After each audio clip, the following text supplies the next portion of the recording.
Well, greetings and salutations, everybody. Welcome to the John Campea Podcast here on my YouTube channel. I, of course, am your host, John Campea, and this is my daily show. Do it every single day, talking about all of our favorite things in the world of entertainment, movies, and television, and things just like that. I like to talk about the stuff that's catching my attention in the news. I also like to talk about the topics that you guys send in to me. About half the show, I talk about topics that I find in the news. About half the show, I pick topics that you guys send to me. Now, how do you send a question or a topic to me for the John Campea Podcast? It's simple. Just email me anytime at the John Campea Podcast at gmail.com. That's the John Campea Podcast at gmail.com. Send on in your questions. Remember, keep your questions to 90 words or less, or else I can't fit it on the screen. That's a bit of a problem. So keep it to 90 words or less. Send it in, and maybe you'll see your question on the show. Now, before I get into it, last night, there's a movie coming out that I've been incredibly intrigued by. I haven't loved the trailers, but I've been fascinated by them and really interested by it. And that's the new Darren Aronofsky film with Javier Bardem and Jennifer Lawrence called Mother. And that's Mother with an exclamation point on it. And I went to go see it last night. I went to the Paramount Studios lot last night and watched it. And this is going to be one of those, I'm going to put my review up a little bit later today. So I'm just going to give you a sneak peek about my review that's going to go up later today. Please come back and watch that when you get a chance. But this is one of those movies that I'm going to disagree with a lot of the other critics. A lot of the other critics, like right now, as of this recording, Mother has a 78% on Rotten Tomatoes. No way. No way. It's, I find it to be a bit of a mess of a film with incredibly intelligent intentions that just doesn't quite work. But anyway, we'll get into that a little bit later. But for now, let's launch into the first thing that's catching my attention today in the world of entertainment and news. Now, for a lot of us who are fans of X-Men and things like that, we know that the movie, The New Mutants, is coming. But it's hard for us to remember that, oh no, like it's imminently coming. Like it's coming like in about 6 months or something like that. It's coming really soon. So soon that today the director, Josh Boone, he put out on social media that this week they finish shooting New Mutants. Like completely. Now, of course, New Mutants is going to have Maisie Williams from Game of Thrones, of course. She's playing Wolfsbane. We got Anya Taylor-Joy, who is from that movie Witch, and she's I guess kind of playing another witch. She's playing magic. We got Cannonball. We got Sunspot. We got Mirage. A lot of your favorite X-Men New Mutant characters. Now, the way they're describing this film is kind of interesting. I think this is going towards, again, continuity, schmontinuity. I don't know how tied in this is going to be the X-Men universe. It says it's in the X-Men universe, but which version of the X-Men universe? I'll get to that in a second. But they say it's legitimately a horror film. They're not saying it's an action film. They're calling it a horror film. At least that's what the director's calling it. He's saying it's a Stephen King meets John Hughes horror film, and they're aiming for a PG-13. And of course, the past year or two, we've seen some wonderful PG-13 horror films. Remember, it used to be, it's like, horror movie that's not rated R, it can't be any good. Well, actually, yeah, they can be. I mean, many horror films are better suited to R. Absolutely. I'm not going to disagree with that. But just because you hear the word horror, that doesn't mean it has to be R or it can't work. Well, we've seen that proven false quite a bit over just the past couple of years. And sometimes we've seen where it really does work quite well with R rating, but irrelevant. So they're in this doing this New Mutants movie. But how connected is it to the X-Men universe? And which X-Men universe? For example, if you watch television, I'm going to give away a minor spoiler. Okay, this is a minor spoiler. If you have not seen the FX television series Legion, I'm about to give away just a touch of a spoiler. But this is known from the comic book character anyway, so it's not that big of a deal. But, you know, in the show and in the comic books, Legion's father is Charles Xavier. Didn't know if they would actually do that part of his story in the Legion television series, and they do. Charles Xavier is his dad. But is it the James McAvoy Charles Xavier? Is it the Patrick Stewart Charles Xavier? Or is it a third version of Charles Xavier in a different world? Because this world of Legion does not feel anything like the X-Men world. At least the X-Men world we've come to know on the movie screen. It's totally different. So is Legion in the X-Men universe? Yes. But, you know, consistent with Fox motto, continuity, schmontinuity, I don't think it's the X-Men universe we know. I have no idea at this point whether New Mutants is happening in the existing X-Men universe that they have going on, or if it's like Legion, or if it's like Deadpool, or if it's like where it's in the X-Men universe, but it's their own version of the X-Men universe. I just don't know that yet. I'm curious to find out what it is. I'll be honest, I'm kind of secretly hoping, I'm kind of secretly hoping that maybe it's its own version, but I also have a feeling that if nothing else, this might tie into X-Force and the new Deadpool universe and stuff like that. Anyway, we're just going to have to wait and see how it all shakes out. But the big point here is New Mutants finishes shooting this week. And I think there's a lot of people that forget that this movie was even close to coming. A lot of people, I think, still think that this movie is a concept, but it finishes its principal photography. It's been shooting just a little over 2 months. I believe they started shooting on like July 10th. So it's a reasonably length shoot, a little over 2 months, and we'll just have to see. Comes out early next year. Let's keep our eyes open for it. All right, let's move on to the next topic. And this one is interesting. I remember a while ago hearing a story about an upcoming Netflix series called Big Mouth. And Big Mouth is the brainchild of Nick Kroll. You remember him from The Kroll Show. He's also on The League. He's a very, very, very funny dude. And it's an animated show about these kids going through puberty. It is definitely R-rated. It is definitely edgy. It is definitely risque. And I'll tell you what, I actually thought the trailer was pretty funny. Now, not only is Nick Kroll doing voice, very popular comedian John Mulaney is doing one of the main voices, Maya Rudolph, Nick Kroll's associate from The League, Jason Mantzoukas, is in it. Jordan Peele from Key and Peele is doing Fred Armisen, Jenny Slate. There's a lot of names in this thing, and you recognize a lot of the names when you watch the trailer. But, I mean, it's a lot of masturbation jokes, a lot of ejaculation jokes, a lot of things like that. And look, I'm one of these guys where I don't like crude just for the sake of crude. I love crude when it's used effectively. So that's why I love movies like This Is the End or 40-Year-Old Virgin or things like that. I love crude humor when it's done intelligently. A lot of times, though, movies or comedians or television shows, they use crudeness just for the sake of using crudeness. It's like, I don't know what to say to make people laugh. Say fuck, that'll make them laugh. Like, I don't like crudeness for the sake of crudeness. Just like I love the filthy, bring on the filthy, but I don't like gratuitous sex scenes that don't serve a purpose. Do a gratuitous sex scene to show how passionate these two people are about each other. Sure. Show a passionate sex scene to make the audience feel the height of betrayal going on because this woman is screwing with her husband's best friend. Show a gratuitous sex scene then because it elevates something else about the movie. I'm actually not a big fan of just, people are having lunch and then they start humping on the couch. I mean, if it doesn't serve dramatic purpose, I'm not all that interested, but otherwise I love the filthy. Yes, I do. But I gotta admit, watching the trailer for Big Mouth, that's a Netflix series, I grinned a number of times. I did. I grinned and found myself putting my hand in my mouth going like that. Mark me down as curious. Mark me down as really curious. The show it goes online on Netflix, I believe on the 29th of this month. So just in a couple of weeks, I think. Less than 2 weeks. No, a little over 2 weeks from now. I believe it goes online on Netflix on the 29th. Take a look at the trailer because I am dying to know what you guys think about this trailer. Hop on YouTube, just search for Big Mouth trailer, Netflix, whatever. Watch the trailer, and honestly, I am dying to know what you guys think because I think some people are just going to find it stupid, and I think some people are going to just find it too crude, and I think some people are going to find it kind of sharp in its crudeness. I'm one of the guys who finds it kind of sharp in its crudeness, and I'm kind of digging it. We'll see if the show can actually carry that on and give us a full series that has that kind of a spirit. All right, next thing I want to talk about here today is The Flash Season 4 is coming up pretty soon, and they just released a teaser trailer, and the teaser trailer shows us the Barry coming back out of the Speed Force. As many of you guys will remember from Season 3, the finale, the Speed Force takes Barry, and Barry goes into the Speed Force, assumingly forever, but of course those of us who are watching the television show know, of course he's not going to be gone forever. Season 4 is coming pretty soon. So he comes back, but is it really him?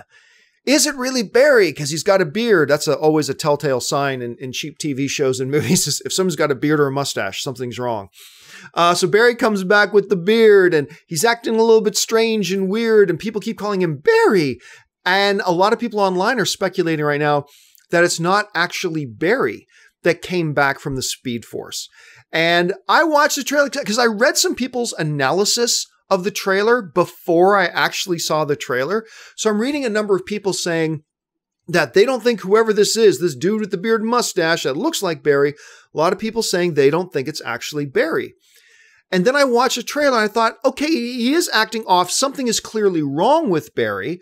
I don't know if I get the vibe that it's not actually Barry, though. I mean, that's not the vibe I got. Look, I love this TV show. I said this before. I thought it was a bad idea to do it. I didn't think it could work as a TV show. I thought The Flash could work as a movie, but I wasn't quite sure The Flash could work as a TV show. And then, oops, I just killed my Stormtrooper as I was reaching for Genie Flash. But then Genie Flash whispered in my ear, "It's going to be awesome, John." And then sure enough, the Flash TV show has been awesome. I know some people weren't thrilled with season 3.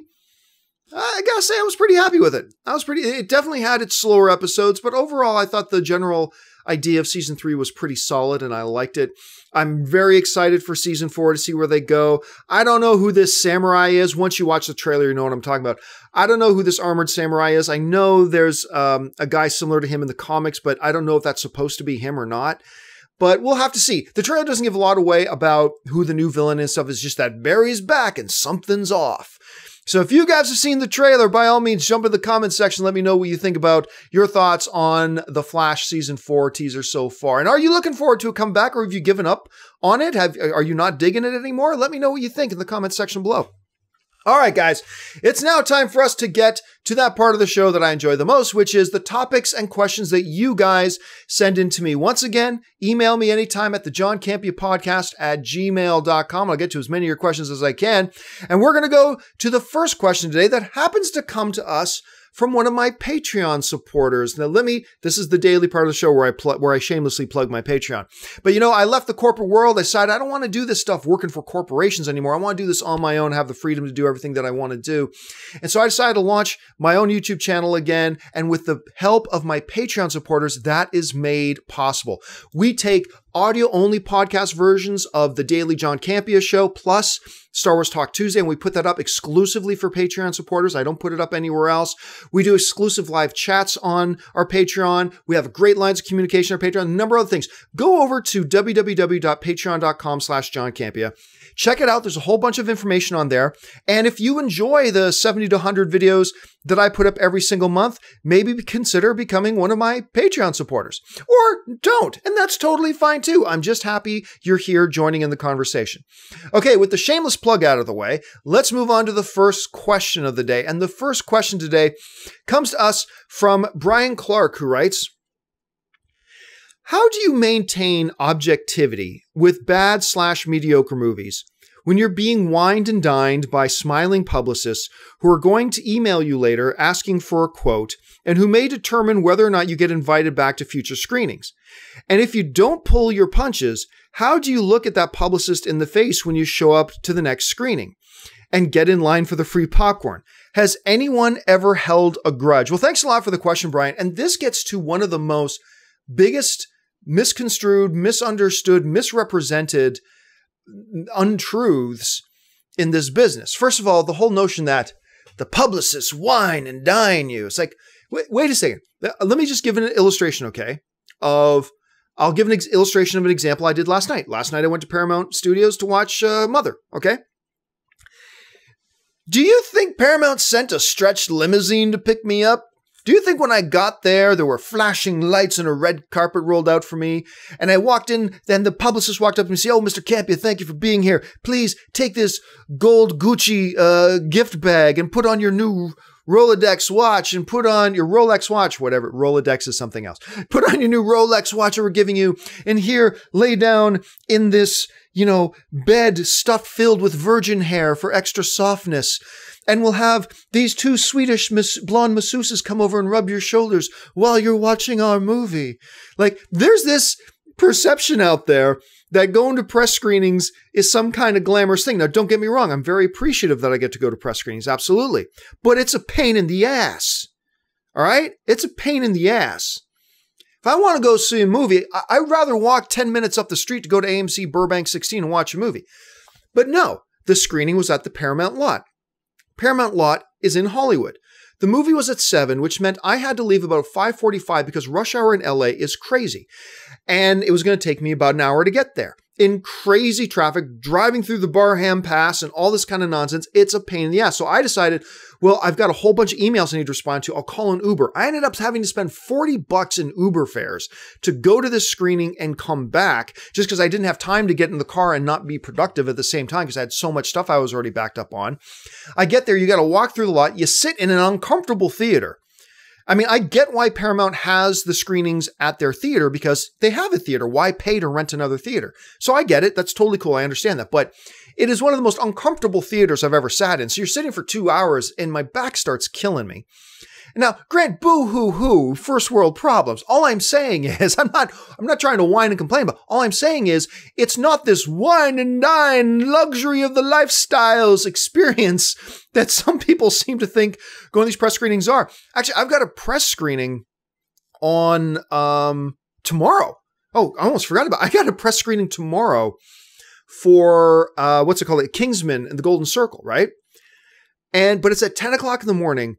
And I'm in Burbank. If you want to look it up, look up Burbank and where Century City is compared to Burbank. It's all the way out by Santa Monica. So, and it's at 10 in the morning, which means I'm going to have to leave about 8:30 because I'm going through LA rush hour traffic to get there. I'm going to be lucky if I can get there in an hour and a half. I'm going to be lucky if I can get there in an hour and a half. Then I'll go in. Yeah, they'll probably give me a free bag of popcorn.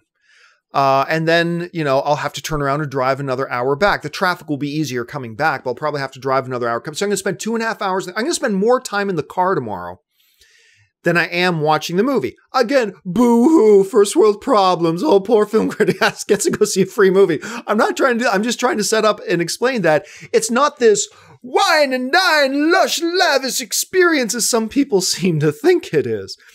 Now, every once in a while, a studio, Paramount will put on a big event, like not this Transformers movie, but I think it was the last Transformers movie. They held this big event, I believe it was in China, and they flew a lot of critics out to China and because they wanted to make a big deal out of this thing. And okay, that happens once in a blue moon, but it's once in a blue moon that stuff like that happens. And if you look at the critic reviews for the last Transformers movie, you'll see that flying people out to China didn't do anything to sway their opinions. Just look up the critic reviews for the last Transformers movie and wonder if that actually influenced anybody at all. It probably didn't, because the numbers sure suggest that they didn't affect anybody. But, you're also asking about the publicists themselves. Does anybody ever hold a grudge? Absolutely not. Look, publicists are professionals. The studios are professionals. They understand what the business is. They understand it's their job to try to get the media talking about their movie, but they understand they can't control whether the media says good or bad things. They understand that. I'm actually quite close friends with a number of publicists across a number of different studios. And I've talked if you guys watch my reviews, I've talked a lot of crap about a lot of the movies. As a matter of fact, absolutely 100% true story, no hyperbole here whatsoever. Just this past month, okay, I was at a press screening. And the last press screening I was at for this studio, I gave quite a bad review of a movie that I thought was pretty poor. Anyway, so the publicist sees me sitting there and he comes over, sits down beside me, and we start chatting. And he's asking me how I'm doing with Anne being gone. Because, as many of you know, Anne is traveling for work for 2 months. She's in Hong Kong right now. It's hard to survive on your own. Anyway, so sits down and is asking me how I'm doing. So I asked them, how are you doing? How are you doing? How's the job going? Blah, blah, blah. And they just looked at me and said, hey, well, everything's pretty good. All we got to do is start making better movies. That's what the publicist said to me. All we got to start doing is making better movies. I mean, and it's great. The publicists know. They know when a movie's good or bad. And yes, publicists do email us quite often the next day, say, hey, can you give us a reaction? Okay, let us know what you thought. But that's not to try to get us to say something positive. It's because they are honestly just trying to gather honest information so they can put together reports and pass on that information to their bosses. So their bosses can accurately understand, okay, this movie that we did, it didn't hit well. Or this movie that we did, it hit great. They honestly have, I've never had any problem whatsoever. The only time I've ever had conflict with a publicist is when I was in the wrong. When I did something accidentally, let me emphasize that, accidentally. I did something accidentally inappropriate, where it's like there have been 2 examples, and I'm embarrassed that it's happened twice. It should have only happened once. Actually, should never have happened at all. But there have been 2 times when I have inadvertently posted a review before the embargo lifted. Both times it was because I thought the embargo had lifted. I misunderstood the communications and I thought the embargo had lifted and I posted it. But the embargo, there were 2 times that the embargo hadn't lifted yet. And I would get a stern email from publicists saying, dude, what the hell? Like, you were invited to the screening on the pretense that you would not break our embargo. And it's like, and I'm like, my bad. And I pull my review down as fast as I can. I have never once, I can honestly say this, I have never once had any publicist from any studio ever look at me funny for giving a bad review to a movie they put out. It's never happened. So I will come to the defense of the publicists for Warner Brothers and Universal and Disney and Paramount and Lionsgate and Open Road and Sony and all the other studios in between. I've always found the PR people that I've had to deal with to be very professional, really nice people as well, doing their jobs, and they're film fans just like us. These publicists are film fans just like us. And no, so because they're so professional, no, I've never hesitated to come out of Baywatch and go, that movie's a piece of shit. I've never hesitated. I've never hesitated to come out of any movie I did not like and go, oh, hell no, this movie's not any good. Never hesitated, and it's never stopped me or prevented me from getting invited back to press screenings again, because that would be counterproductive. They know how the business works and how it's supposed to work, and they're just looking for honest opinions. Honestly, they really are. All right, man, thanks a lot for the question. Let's move on to the next one now. And the next question comes to us from Ali Hussein, who writes, hey, John, love your show. Thank you so much, Ali. My question is, do you think Disney streaming service is going to be international or US only? The reason I ask is I love Netflix and HBO and Amazon is because they're international. Myself, I am living in Sweden and I use HBO and Netflix and Amazon Prime a lot. Keep up the great work. Yeah, so as everybody knows now, Disney's let the cat out of the bag a while ago. They are planning on launching their own Netflix / Hulu / Amazon Prime style service in 2019. They've already announced they're going to be pulling any Star Wars films off of Netflix. Any Marvel films are coming off of Netflix, and they're going to live exclusively on the Disney streaming service. They've also said they're going to start launching 4 to 5 original movies that are, exclusively for their streaming service, and they're going to launch 4 or 5 new television series exclusively for their streaming service as well. So that's got a lot of people talking, a lot of people excited. I think they're going to do a Star Wars Game of Thrones type show set in the Old Republic, but again, that's just speculation on my part. Will they be international, though? Because we've seen some streaming services, for instance, my old bosses, Verizon Go 90. For those of you who didn't know, I worked for Verizon. Verizon owns Complex, which owns Collider. So yes, I worked for Verizon. But Verizon has their streaming service, Go 90, and it is US only. And I know that pissed a lot of our fans off, man, because I produced one of the shows I'm most proud that I ever got off the ground and I ever produced was Awesome-tacular with Jeremy Johns. And it's a show that we made exclusively for Verizon Go 90. That show paid for us because they paid us big money to make a show like that for Verizon. And I think the quality of that show was one of the best pieces of quality of anything we ever did. And not a lot of people watched it because it was on Go 90. And Go 90, not only did you have to sign up for it, but it was a free service. Go 90 was a free service. But the big catch was it was only available in the US. And we had a lot of fans that lived outside of the US. And they were very angry. It's like, you're creating content that we can't watch. And it's like, well, what do you want us to do about it? I mean, the client, in this case, Verizon Go 90, they paid us to create a show. And we create a show. If you're upset that Verizon Go 90 isn't available internationally, talk to Verizon Go 90. Don't talk to me. But at any rate, so there are streaming services that are exclusively US only. So now a lot of people are asking the question, hey, we don't live in the US. Is this Disney streaming service? Because you're pulling the Marvel movies down off Netflix and you're pulling Star Wars down, you're going to create original content. Is this going to be available in US only or outside of the US? I don't know the answer to that definitively, but let's put it this way. I would fall over and die of shock if the Disney streaming service wasn't international. Because Disney is a huge international brand. They have Disneylands in Europe and Asia and Japan. They have Disneylands all over the world. They are an international company. By far, probably the most international company than any other company in the world. It's Disney. And so I feel very confident that they are going to definitely have their streaming service available outside of the US. Will it be like Netflix where, hey, it's not 100% the same. There are a few differences between the US version of Disney and the international markets of Disney. Maybe there might be some differences, but I have very little doubt that Disney will make their streaming service available internationally. I will fall over of shock if they don't, because they're just that international of a company. All right, let's move on now to the next question. And the next question today comes to us from Yoyo Mofo. And Yoyo Mofo writes a question I've heard a lot. Although Zack Snyder is a great artistic eye and creates phenomenal action sequences, he tends to desaturate his films and maintains a gloomy aesthetic. The dim colors look great in graphic novel movies like 300 and Watchmen, but I feel Man of Steel and Batman vs. Superman would have appeared more visually appealing in natural bright colors.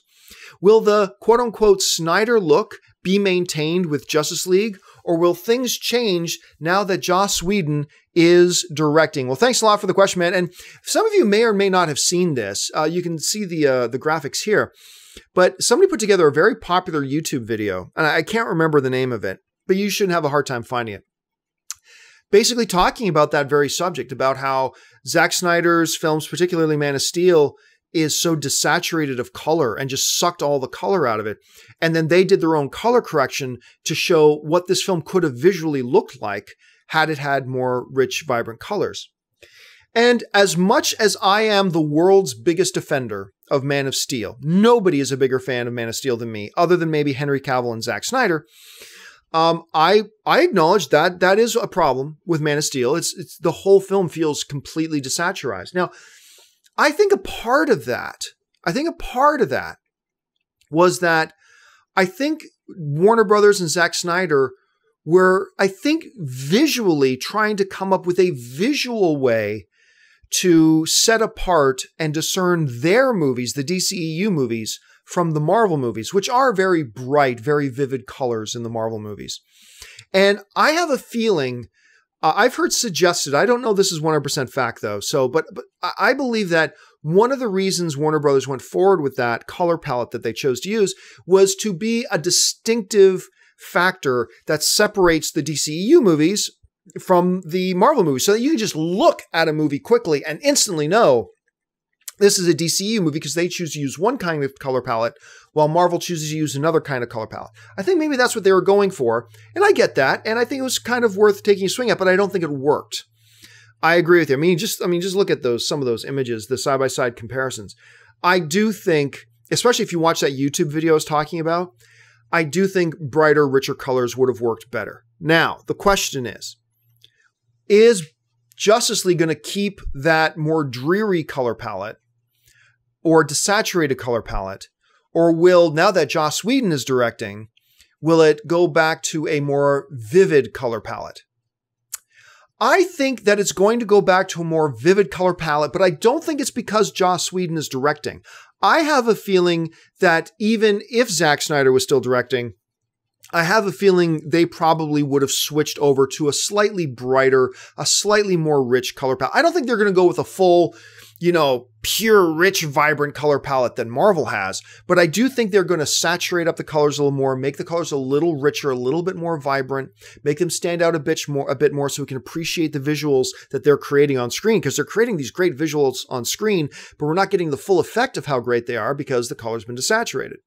So I think they probably would have changed that visual style anyway, even if Zack Snyder was still there. I honestly do. I think they would have brought it up a few notches, not all the way to Marvel level, but I do think they would have brought up the color palette a few notches regardless. All right. Thanks a lot for the question, man. And we move on now to the final question of the day. And the final question today comes to us from Mr. Yazman300, asking something a lot of people have been asking the last 24 hours. With Star Wars Episode 9 having a new release date of December 20th, 2019, will Wonder Woman 2 and Masters of the Universe change their release dates? Wonder Woman 2 is December 13th, while Masters of the Universe is December 18th. Yeah, so for those of you who didn't know, and I'm sure most of you know by now, yesterday, Disney officially announced that the release date for Star Wars Episode 9 has moved from May 2019 to December of 2019. Probably partially to buy them some more time with all the director changes and the script changes they're going through to try to get that thing together and where they want it to be. I mean, look, the death of Carrie Fisher has thrown everything into chaos. Because as we remember, Carrie Fisher's General Organa was supposed to play a significant role in Episode 9. And that's completely out the window now. And I think you've probably seen minds get changed a few times about how they want to deal with that at this point. So at any rate. So now Star Wars Episode 9, being directed by J.J. Abrams, is moving to December of 2019, 1 week after Wonder Woman 2 is supposed to air. It's supposed to come out. And just a few days before Masters of the Universe is supposed to come out. But I'll be honest with you, I'm not going to talk about Masters of the Universe because I still have my doubts that movie's even going to happen, to be honest with you. But maybe it will. I'm not saying it's not going to happen. I'm just saying I have my doubts. But we'll see. I hope it does. I've been waiting for another He-Man movie. But let's just focus on Wonder Woman. I mentioned this in the video before, but it's got to be stated again here. You got to kind of feel bad for Warner Brothers. December was open. They saw an opening there. They decided to put their Wonder Woman movie there. Great. Now here comes Star Wars. There is no way in hell that Wonder Woman doesn't move. It's got to move. The people at Warner Brothers are just too smart. It has to move. I mentioned this in the other video, but it bears repeating here. Look, the execs over at Warner Brothers and, Patty Jenkins herself, they saw what happened to Spider-Man Homecoming. Yes, Spider-Man Homecoming went on and did pretty well. It's the number 2 comic book movie box office wise of the year so far, only behind Guardians of the Galaxy 2. But they saw what happened to Spider-Man Homecoming when it had a big, highly anticipated movie opening 1 week after that. Spider-Man Homecoming had a 60% drop from week 1 to week 2. No way you want a 60% drop from week 1 to week 2, but that's what happens when your movie's opening just 1 week before another big budget, highly anticipated blockbuster kind of film, such as War for the Planet of the Apes. So Warner Brothers saw what happened to Disney. And I believe Warner Brothers learned the lesson. That fortunately for them, they didn't have to learn it the hard way. They let Disney learn it the hard way. I think they're going to learn their lesson. And War for the Planet of the Apes ain't nothing compared to Star Wars Episode 9. If you thought War for the Planet of the Apes did some damage to Spider-Man Homecoming, you ain't seen nothing. You ain't seen nothing. Now, you could legitimately say, but John, I mean, some other films open against Star Wars and do okay. Films like Sister. Yeah, or Sisters, I should say. Yes, absolutely. There is an argument to be made for counter-programming. Putting a movie up against Star Wars that would not normally appeal to a Star Wars audience. So you put up a comedy like Sisters, right? That's not going after the same demographic as Star Wars is. Yes, absolutely. Counter-programming, 100%. I'm totally on board with you. But Wonder Woman, a DCEU movie, is not counter-programming to Star Wars. Okay? A DCEU or a Marvel film or a Logan film or whatever is not counter-programming. Why? Because you got 90% overlap of the people who are looking forward to both of those movies. They want to see them both. And more times than not, Star Wars will win because it's Star Wars. And that's not a knock on Wonder Woman or the DCEU at all. I'll say the exact same thing for a Marvel movie. I'll say the exact same thing for any Sony movie, for any Paramount movie. There is nothing you can put the week before Star Wars that you can't expect to get absolutely hammered once Star Wars comes out the following week. It's just a bad, bad, bad move. So with that being said, Wonder Woman is going to have to do what every other film would have had to do. Marvel, DC, Sony, Paramount, Lionsgate, Open Road. Wonder Woman's going to have to do what any of those other studios movies would have to do, and they're just going to have to get out of the way. Even if they just moved it by 1 week, even if you just moved Wonder Woman 1 week earlier, put it out on the 6th and see what happens. Because then you got 2 weeks. And I think, honestly, that 1 week is a major amount of difference. But I think they're going to want to get further away than that. I wouldn't be totally surprised if suddenly they announced that Wonder Woman was going to be, May 2019. Maybe they're able to go, okay, Star Wars, you jumped out of the May spot. Fine, we'll move into the May spot. Or maybe they'll push it into 2020. I don't know. But one way or the other, this movie's got to move. It cannot stay where it is right now. It cannot stay put. It just ain't going to work. All right, guys, that'll do it for me for this installment of the John Campea Podcast. Thank you so much for joining me and talking about Wonder Woman movie. Leave your thoughts on that or any of the topics or the questions that you've seen here below.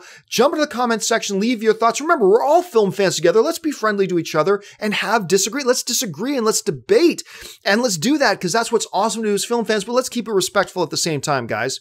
Hey, guys, listen, while you're here, take a second, click on that subscribe button, become a subscriber to my YouTube channel. If you like my videos, do me a favor, share them on your Facebook or in your Twitter, get the word around about the show here and about all the other videos that I do, and make sure you're following me on social media on Facebook or on Twitter, simply @John Campea. That's where you find me. I'm very active on social media. All right, guys, that'll do it for me for today. Thank you so much for joining me, and until the next video, bye-bye.